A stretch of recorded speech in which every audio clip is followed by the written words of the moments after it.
there, Internet. I'm Polar the Polar Bear. This is my girlfriend, Melissa. Hello. Thank you for joining us on another episode of the Microbear Gourmet, where we're trying Morningstar Hickory Smoked Hickory BBQ Riblets. Barbecue smoked. These are veggie riblets in a sweet and smoky sauce. This is a vegetarian food. I don't know if it's vegan. It's vegetarian, but it's not vegan. It doesn't say vegan on it. It doesn't say vegan on it. It's probably got some sort of animal something in it, but not meat. Yeah, but it's microwavable, and yeah. Oh no, it does. It's 100% vegan. It says on the front there.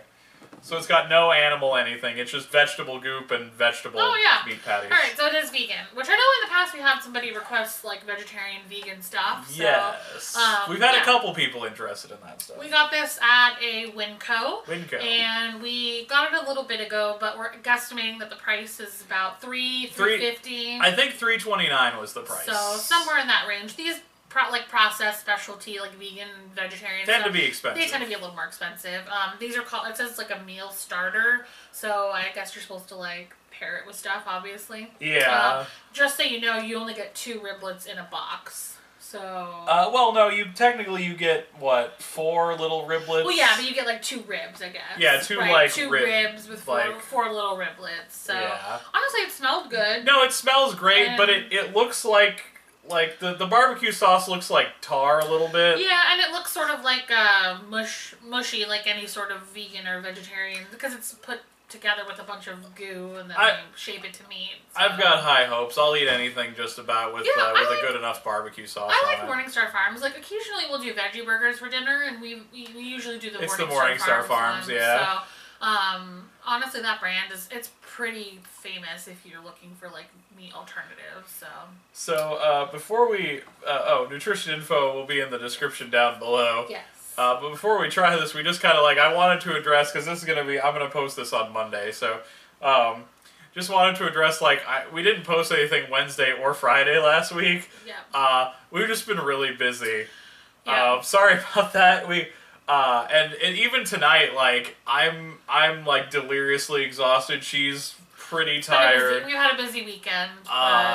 Yeah, last week, the last 4 weekends have been busy, and the last couple weeks have been a killer because it's the job we both do. It's the super busy season, and we both been working extra. And yeah, I've been working about an hour of overtime every evening. She's been working about an hour of overtime every evening. Plus, she gets to work earlier than I do, so you work 10, 11-hour days sometimes. Yeah.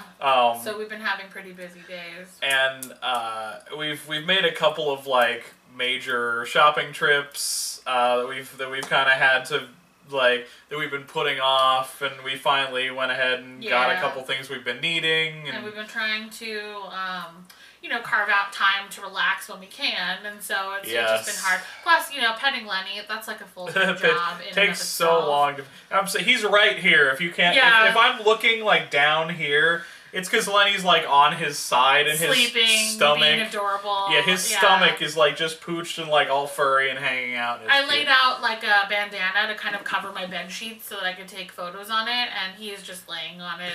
And it's very cute. And so, really all the time at any given moment, if we're not looking at the camera, it's probably there's a good Lenny. chance it's Lenny. Yeah. But yeah, so we've just been really busy. But we apologize. We're gonna try and do better about that. We're doing some filming tonight, so that should give us some, some content for you guys. Yeah. And we're gonna try and film, a little more regularly and do a little better, but we thank you for hanging on. Yeah, I know, if you've seen our videos the past week or two, it's been a lot of really, really old old stuff. Which is just because we were trying to put something out there that didn't require us to chunk in a couple hours filming. Right, because we haven't had really, I don't know that we've had the time most nights, because we pretty much most weeknights we get home, eat dinner, and about go to bed. Yeah, eat dinner, do dishes, take out the trash, do a little this and that, and then we get a good half an hour of relaxing, half an hour, maybe an hour for lucky, and then sleep. So yeah, it's been pretty busy, but we're trying to be better, so thank you for bearing with us, and we're hoping that we'll be better. But we're human and life is life, so So, it looks like meat. Yeah, and it smells delicious. Honestly, if you get cheap ribs at the store, like banquet ribs, the texture is going to be kind of mushy on those. It's not like you're getting, real rib. Your face is weird. I'm very perplexed. I want to try it now.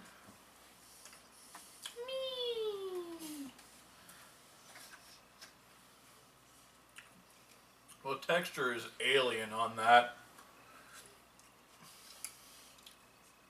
Can I get some of that lingonberry drink, please? Thank you. Texture's not that weird. I think it's weird. You can kind of taste the, like, rice. There might be, like, rice in it. Or, like, soy fibers. I don't know. Mm. The more I drink of that lingonberry drink, the more it grows on me. I don't know. I like it. The barbecue sauce is not as flavorful as I was expecting. I was expecting... It's too sweet for me. It's a good... maybe that's the issue. It doesn't have enough, like... I don't know, it just... Kick or vinegar or something. Maybe it's vinegar that it's missing, like... Or like a spice, like a cayenne, or... It's just...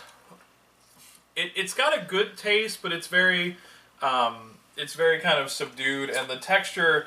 It's weird, it's gristly, but it doesn't have to be because there's no meat in it. But I think they're trying to make it taste like meat. That's why I think it's like rice or something. There's like a little, like, you get a little chew to it. Honestly, like I said, if you bought like a banquet rib meal, which I think they have, it would be, it's textured similar to that. But the beautiful part is, you know, you're not eating bone and meat and cheap meat and grossness. But the banquet tastes better. So I like this as an meat alternative. Although I'm not a huge like barbecue or rib junkie. Like I like them, but I'm not like I don't get like crazy hankerings for them generally. So like, you know, probably I'll never buy this again. But if I was in need of like, you know, quick, convenient, microwavable rib meal, I would probably opt for this over like a meat option. The cat. Oh, Lenny. He's so cute. We're sorry. He's very cute. His little tummy, and he's all tucked in like this, and he's looking up at us like, why are you talking about me? I'll say the more I eat of it, kind of the better it is. As I get the bites that are saucier are better because that way you kind of get more of the taste of the sauce, and the taste of the sauce is good. Hot sauce on it would help. I think it'd give it a little kick. Maybe that would make it bite a little. I mean, there's nothing about it that tastes bad. The texture's a little off-putting, I think, because it doesn't even necessarily have like that cheap meat texture to it. I don't know, it's a strange texture. Maybe it's because I've eaten so many products like that, the texture's not, like, foreign to me. I guess it's just because it's a vegetable protein or whatever. That's the texture of, like, a lot of vegetable patties, veggie burgers, like, that's a really common texture. I know the veggie burgers we eat tend to be really dense. Yeah. Which I don't mind on the veggie burgers, but on this is a little weird. I do quite like the taste of the barbecue sauce, though. I wish it were punchier, but... I can honestly, like, I give that a good 7 out of 10. I think 3, like 29 for, you get like 8 of those little riblet things isn't so bad. I guess that's true. Yeah. I don't know if it's something you could like share as a meal, but it's certainly something you could like, you could cook one of those and have like a side salad, and you know, like that could be a meal. I think like maybe a little piece of French bread or something. Yeah. So I mean, if you are vegan or vegetarian, but you're looking for like a decently flavorful, like kind of rib substitute, I think I'd recommend that. Yeah. Pretty safely. Yeah, I think it's good. Like I said, I'm not like, I never really have that crazy hankering for like barbecue or ribs or I don't hanker for it, but like when it's available, there's nothing better than like a nice barbecue. But there's other stuff I like better. Like there's other stuff I'd buy over that Morningstar makes. So it's okay. It's not great. It's not gross. It's just kind of middling. I give it a I think I give it a 6 because it's a little bit above average for me. It's not, you know, I don't think it's completely average, but I think it's just a bit above average. I'm surprised I gave that a higher rating than you. Yeah, I am too. It just didn't wow me. The sauce was a little too sweet. And, just, I guess I don't have a lot of, like, rating to do, but I also don't have a lot of bad things to say. I'm just kind of very middle of the road about it. So. It happens. So yeah, but I would recommend it if it's not, like, if it's, you're looking for meatless options and, like, it sounds good. And it might be just because we ate it plain. Maybe if you, like, incorporated it into, like, a vegan quesadilla or even a vegetarian quesadilla, or you like made a sandwich out of it, like a barbecue sandwich. I don't think a quesadilla would be good with that. I think a barbecue sandwich would be good with that. Yeah, I mean, I don't know. I'm just kind of speculating, but I think obviously if you did something with it, I would probably enjoy it more than just dress it up a little. Yeah. Maybe like a little bit of that, like put that on like a bun with a little bit of lettuce on top of it, maybe a little bit of Frank's or something. So I think, it could be better if you do that. But I would say definitely try it. I mean, you're getting a pretty, a decent amount of stuff for what you're paying, and it was very easy to make up, so, All right, well, we've got to, you guys can't see it, but we have like a bunch of food laid out here. We need to try it all before I pass out, so. Thank you guys for joining us on another episode of the Microbear Gourmet. We hope to see you all again very, very soon. Bye, guys.